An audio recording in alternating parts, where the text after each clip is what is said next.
Alternative living. Change your life. Change your heart. Change your diet. No more killing. Be healthy. And loving. Save our life. We love it. नमस्ते जीतू जी, आपको बहुत बहुत धन्यवाद। आपने आसाम से waste Bengal का एक बिछड़ा हुआ जगह पर आए, काम देखे और इस काम को आप देश विदेश के हर एक जगह में भेजना चाहते हैं।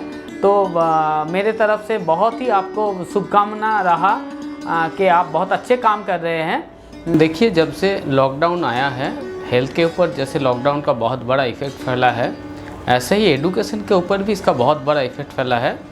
मेनली जो ट्राइबल कम्युनिटी है, बैकवर्ड क्लास का जो स्टूडेंट है, इकोनॉमिकली बैकवर्ड जो है, इन लोगों के लाइफ के ऊपर बहुत बड़ा इफ़ेक्ट फैला है। क्योंकि ऑल ओवर वर्ल्ड का जब स्कूल लॉकडाउन में चले गए थे, तो जिन लोगों के पास पैसा था, बड़ा बड़ा स्कूल में जो लोग पढ़ाई करते हैं, तो उन लोगों के पास डिजिटल लर्निंग, लैपटॉप लेकर लर्निंग, मोबाइल से लर्निंग का एक प्रोसेस था। लेकिन जो एकदम बिछड़े हुए समाज के लोग हैं, उन लोगों के पास कोई ऑप्शन नहीं था, क्योंकि उन लोगों के पास खाना नहीं था, तो वो लोग कैसे पढ़ाई करें।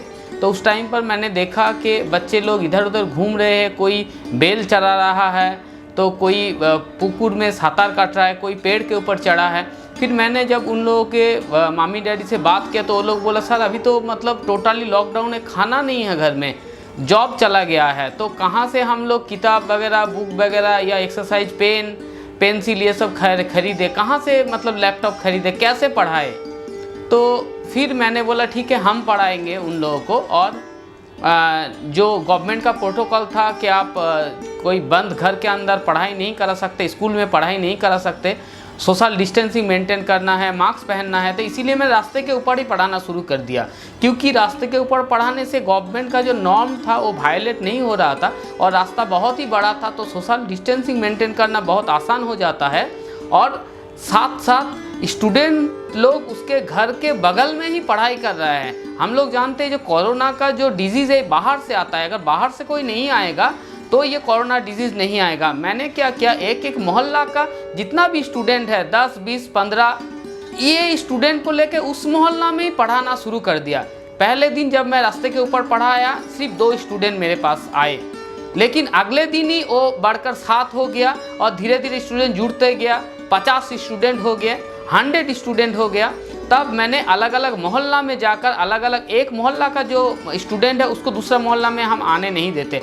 तो उस मोहल्ला में जो स्टूडेंट रहता है, तो वो तो सभी रिलेटिव है, वो सभी अपने ही घर वाले हैं, किसी अंकल का लड़का है या चाची का लड़की है, तो वो लोग सभी एक साथ ही खेलता है, सोता है, खाते हैं। तो वो लोग अगर एक साथ पढ़ाई करेगा तो उसमें कोरोना का कोई भी प्रॉब्लम नहीं होगा। मैं मास्क लेके जाता था, उसके साथ साथ कोरोना को जो नियम है, कैसे हैंड वॉशिंग करना है, साइंटिफिक वे क्या है, इसके लिए भी मैंने बहुत सारा काम किया।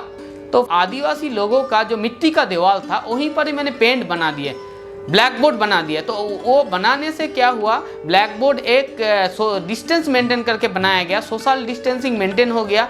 साथ साथ जिन लोगों के पास बुक नहीं है, किताब नहीं है, पेन नहीं है, कुछ भी नहीं है, कुछ ज़रूरत नहीं है, सिर्फ मेरे पास आएगा, हम एक चौक देंगे और ब्लैक बोर्ड के ऊपर वो लोग लिखना शुरू कर देगा। वहाँ पर ही हर एक चीज़ लिखा हुआ है, तो वो लोग लिखना शुरू कर देगा, अपने आप पढ़ाई शुरू कर देगा।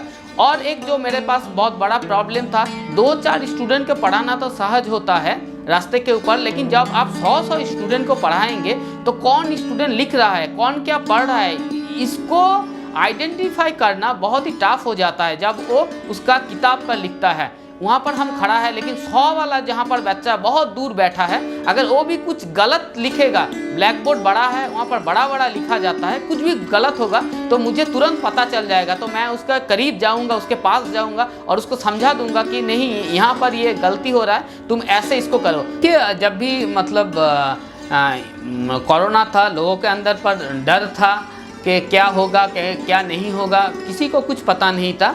तो उस टाइम पर लोग भी डर रहे थे, लेकिन जब मैंने उन लोगों के पास गया, उन लोगों को बोला, उन लोगों को समझाया, तो धीरे धीरे वो लोग समझने लगे। और घर के बगल में ही पढ़ाई कर रहा है सर। और उसके साथ साथ मैं खाना भी उन लोगों के पास लेके जाते थे, क्योंकि उस टाइम पर क्या था, ये जो मतलब बच्चे लोग हैं बहुत ही ज़्यादा भूखे थे, इन लोगों के पास उतना ज़्यादा खाना नहीं था। गवर्नमेंट ने बहुत न्यूट्रिशन वहाँ पर हो रहा था, क्योंकि दूध, डीम, एग, ब्रेड, मिल्क, ये सब जो चीज़ है ये खरीदने के लिए उन लोगों के पास पैसा नहीं था। और हम जानते हैं जो छोटा बच्चा है 3 साल, 5 साल, 10 साल, अगर इन लोगों का एक बार मैल न्यूट्रिशन हो जाएगा तो आप उसको रिकवरी नहीं कर पाएंगे। एडल्ट लोगों के लिए तो सही है, लेकिन अगर छोटा बच्चा, वो उन लोगों का ग्रोथ एंड डेवलपमेंट का पीरियड है, तो इसीलिए मैंने उन लोगों के लिए मिल्क, ब्रेड, एग, ये सब सामान जो वो लोग जिसमें प्रोटीन ज़्यादा रहता है, जो वो लोग खरीद के नहीं खा सकते, उन लोगों के लेके जाते थे। ये ही मिड डे मील के तौर पर काम करते हैं, क्योंकि छोटा बच्चा जो 7-8 बजे पढ़ने के लिए आता था और दोपहर 2 बजे 3 बजे तक पढ़ता था, तो एक लॉन्ग टाइम उन लोगों के पास खाना कुछ नहीं मिलता था। तो हम कोशिश करते उन लोगों को खाना देने के लिए, जब बच्चे खाते थे और मुस्कान आता था उन लोगों के मुंह पे, तो मुझे बहुत अच्छा लगता था। उसके साथ साथ जिन लोगों के पास पेन, खाता, बुक नहीं है, उन लोगों को दिया जाता है। नया कपड़ा जिन लोगों के पास नहीं है, उन लोगों को कपड़ा दिया जाता था। और जिन मामी लोगों के पास साड़ी नहीं था, उन लोगों को साड़ी दिया जाता था।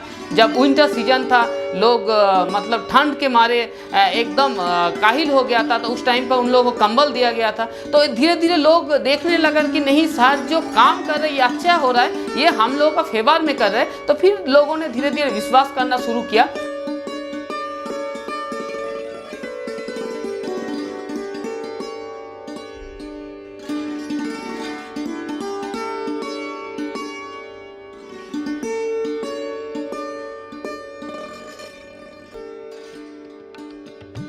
मैं जीतू जी को बहुत बहुत धन्यवाद देना चाहता हूँ। उन्होंने आसाम से आए और मेरा काम को सराहाया, और उन्होंने मुझे बहुत ही इंस्पिरेशन दिया मेरा काम को करने के लिए। और उनके साथ साथ मुंबई से विपिन जी भी आए हुए थे, और मेरा दुआ है कि उनका जो नेक इरादा है ये बहुत आगे जाए। और इन्होंने जैसे पहले फॉरेस्ट मैन ऑफ इंडिया और दूसरे लोगों को इन्वेंट किया, बहुत अच्छा काम किया। उन लोगों का जो काम है वो वर्ल्ड के सामने प्रस्तुत किए। तो ऐसे ही मेरे काम को लिए भी वो लोग प्रस्तुत करना चाहते हैं। अंतर से, मेरा हार्ट से उन लोगों को मैं थैंक यू बोलना चाहता हूँ कि इतना अच्छा वो लोग काम कर रहे हैं। क्योंकि हम जो है एक वेस्ट बंगाल का एक बहुत ही बिछड़े हुए जगह से हम काम करते हैं। तो आसाम से, मुंबई से वो लोग इतना दूर आए, और वेस्ट बंगाल का एक बिछड़ा हुआ जो जगह है, यहाँ पर आकर एक बिछड़े हुए समाज के लिए जो टीचर काम कर रहे हैं उसको वर्ल्ड के सामने ये लोग प्रस्तुत करना चाहते हैं। ये एक बहुत ही सराहनीय काम है।